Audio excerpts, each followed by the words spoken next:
Well, I mean, the Fed chair basically said that inflation is still too high.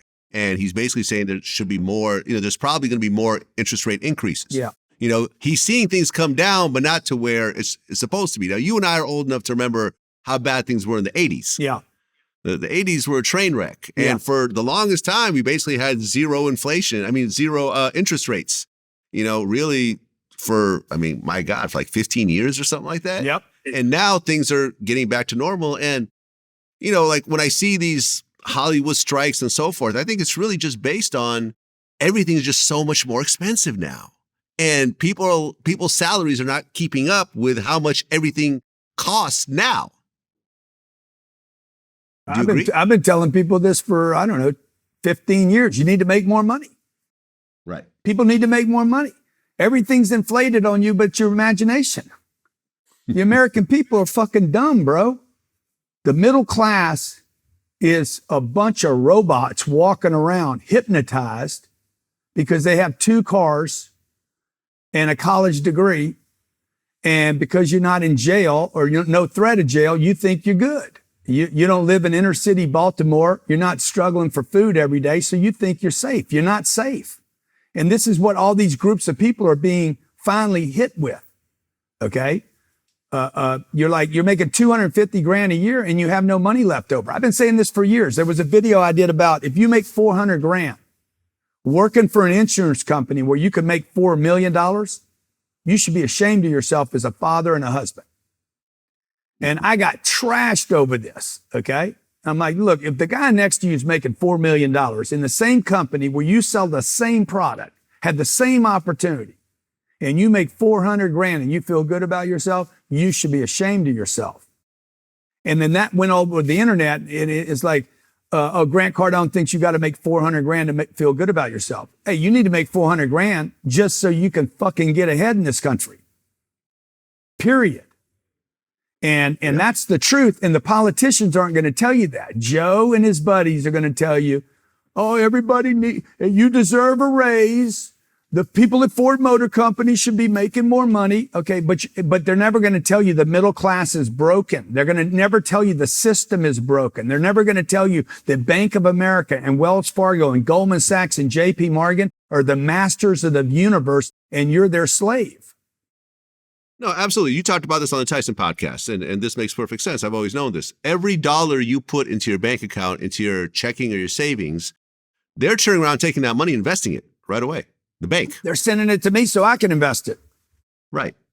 To you, to whoever else. But they're not keeping it. Matter of fact, they don't have to even keep, if let's just say all the Bank of America customers had, let's say $100 billion in their accounts. Bank of America doesn't have to keep that $100 billion there for them to take it out. They only have to store a percentage because they know that everyone's not going to do a run on the bank. Everyone's not going to show up one day and want to have, take all their money out. But so they only have to keep, I don't know what it is. Is it 30% or 20% or it's a relatively low amount? Yeah, it's a very low amount, but they need to keep 10%, I think, of the reserves. I can look it up, but they can also loan that money out 10 times and not drop the value of the debt value. Like they gave me a $15 million loan against a $15 million piece of property. They don't have to drop the value of that asset on their books ever. That happened right after SVB, by the way. They changed all the laws and said that they can keep their treasury bills, for instance, if they have $10 billion of treasury bills that were at 2% and now blew up to 5%. The value of those treasury bills today are probably only 60% of what they had them on their books for. Those banks do not have to mark that down today. Every bank in this country, I'm not going to say every bank, there's 300 to 400 banks waiting to roll over in America right now. Well, you're actually right. It's only 10%. Let me just finish this, Vlad. Your boy, Jerome Powell, okay? Yeah. He is one of the worst human beings living today for the American dream, okay? He will create more renters. He will create more renters in this country. He will destroy the middle class. He is an extension of Anthony Fauci. Okay. Where Anthony could no longer sell the vaccine, they put Jerome Powell in to sell this illusion of, I have to control inflation. Okay. Last thing I want to say on this. Inflation is impossible to control. the raising of interest rates have never in history ever controlled inflation, including Volcker. Paul Volcker, was it Paul Volcker or Jim Volcker? What was that cat's name? Yeah, Paul Volcker. It took 10 years for interest rates to come down. For inflation to come down in the 80s. He caused 2 major recessions when you and I were growing up. 2 major recessions. Okay? And it took 10 years for inflation to get under control. They give him credit for doing that. Powell gives Volcker. Powell's like Volcker's. I think he's been on Volcker's dick for his whole life. Okay? I want to be the next Volcker. I want to be known for controlling inflation. Nobody, the Federal Reserve cannot control inflation. It's bullshit. Well, you're actually right. I looked it up.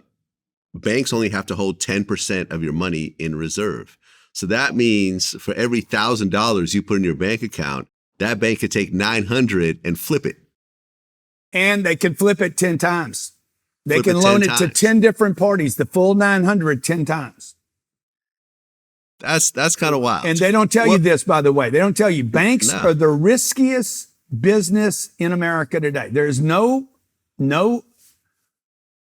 institution that is riskier than a bank for that very reason. Okay? They take their liabilities and they call them assets, and they call their assets liabilities.